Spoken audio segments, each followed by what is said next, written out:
Have you ever been ridiculed? Maybe it was in the playground as a kid.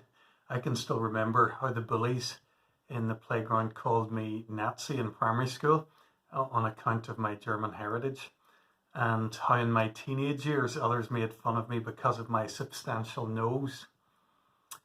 As an adult, I've had people say unkind things to me or about me, things designed to hurt me or to damage my reputation. On reflection, I've realized that people tend to use ridicule to put others in their place and to make them feel good about themselves. Maybe you know from experience how painful it can be at any stage in life to face ridicule. Have you ever experienced contempt? That's when a person moves beyond wanting to keep you in your place, and they try to communicate to you or make it clear to you that they wish you weren't around at all. In terms of their dealings with you, they wish you were dead. Don't get me wrong, I'm not saying that everyone who deals in contempt is going to commit an actual murder, but those on the receiving end of a person's contempt will know how subjectively devastating that can be. Maybe that's why, teaching in his Sermon on the Mount, Jesus told us that there's not a whole lot of difference in God's eyes between committing murder and treating a person with contempt. It can be heartbreaking at any stage in life to experience a person's contempt. Followers of Jesus Christ sometimes experience contempt. People who are on a journey to God aren't exempt from ridicule. If you've ever found yourself in this difficult place, I want to tell you this morning, you're not alone. Our psalmist is right there with you.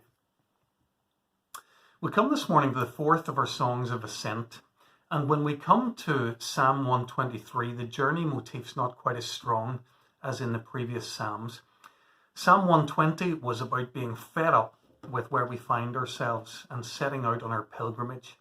Woe to me that I live in Meshech. It's like the Animals sang way back in the 60s. We got to get out of this place.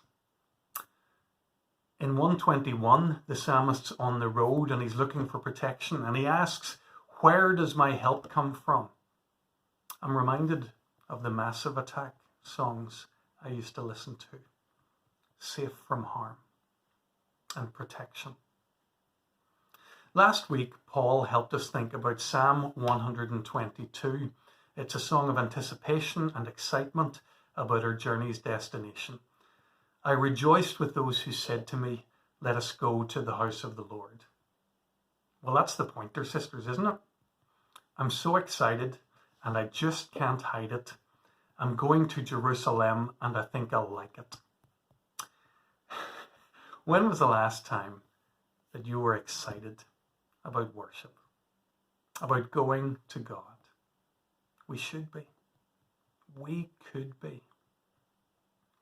So each of these previous three Psalms, in their own way, speaks somehow of a journey. And as I say, when we get to Psalm 123, there's no obvious journey metaphor. No mention of where we started out from, or the terrain that we're traveling over, or of where we're going. But the experience which the psalmist describes here in these short 4 verses is one that we all recognize. Look at verses 3 to 4. We have endured much contempt. We have endured much ridicule from the proud, much contempt from the arrogant. To be ridiculed by proud bullies, to be treated with contempt by arrogant snobs. These are so common to the human experience that it's really not much of a stretch to say that it's part of every man's journey, every woman's.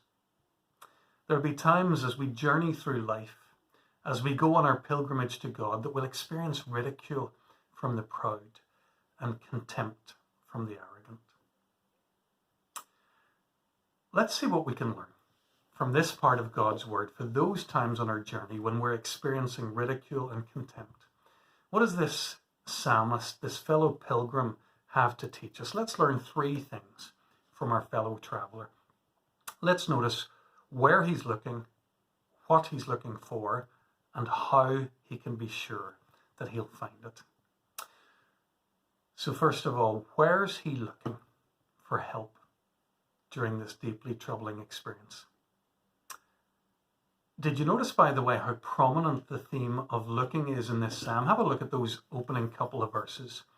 Eyes are mentioned 4 times, and the psalmist talks about looking 3 more times.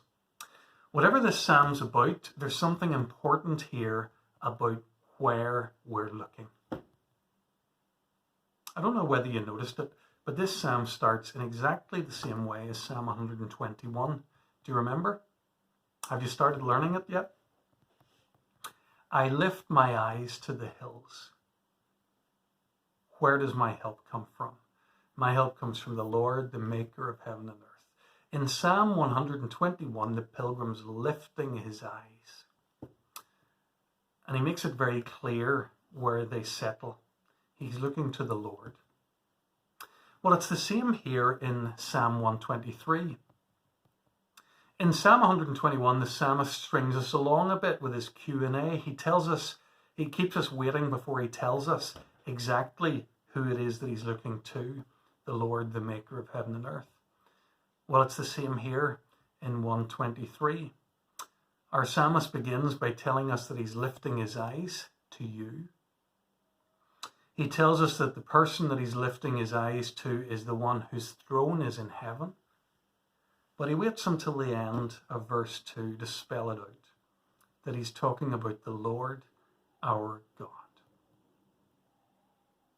In both Psalms, whether he's facing the dangers of the road or ridicule and contempt, the psalmist's clear where he's looking for help. To the Lord, to the maker of heaven and earth, the one whose throne is in heaven. The psalmist doesn't stop there. He doesn't just tell us that he's looking to the Lord, but he develops the theme. He tells us more about the nature of his looking to God, about an intimate relationship that he has with the Lord, that of a servant and a master, a maid and her mistress. Remember, our psalmist's experiencing ridicule and contempt. He's experiencing oppression for those who want to dominate him, to lord it over him. Bullies have a way of doing that, don't they? They dominate our mind's eye. They want to fill our horizons.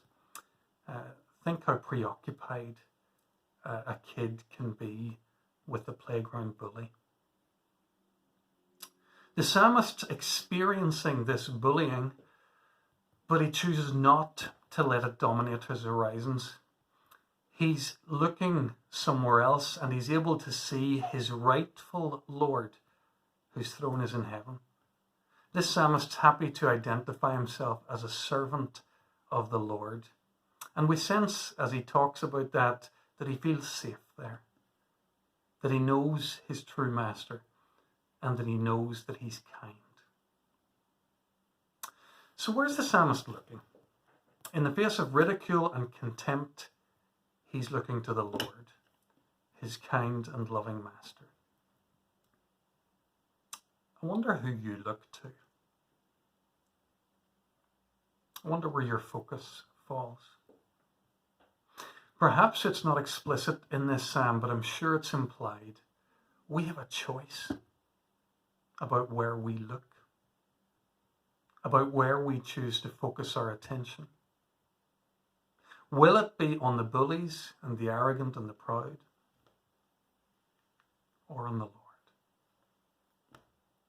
In effect, we get to choose our master. Who is going to set the agenda for you? Who's going to determine how you feel? Who's going to dictate to you how you experience your life? Make no mistake about it, that's what bullies are always trying to do. They're trying to lord it over you. They use ridicule to put you down. They use contempt to show you that nobody gets away with challenging or disappointing them. It's all about control. They want to dominate you and master you. Are you going to allow them? Are you going to keep looking to them? Or will you come out from under their oppression and look like a humble servant to your kind and loving Master, the Lord, whose throne is in heaven? Just now we're going to pause for a moment and enjoy a piece of music. Way back when I was a kid, a Scottish songwriter called Ian White had a go at putting all the Psalms to music. I think some of them worked better than others. Psalm 1, 2, 3 turned out great. I really love the sound that he created. It sounds a bit like fans going together to a football match, or pilgrims journeying together toward Jerusalem. Listen and enjoy.